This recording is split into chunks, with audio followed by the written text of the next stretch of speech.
Fuel pass নিয়েও সেটা নিয়েও অসন্তুষ্টি আছে, এখন সমস্যা আছে।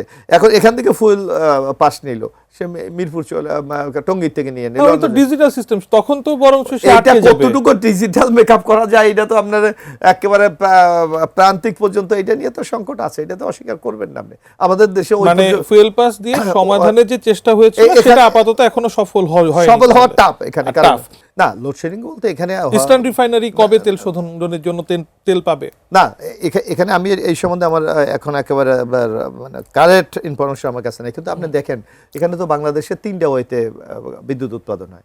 এটা গ্যাসের মাধ্যমে হয়, একটা তৈলের মাধ্যমে হয়, একটা হলো কয়লার মাধ্যমে হয়।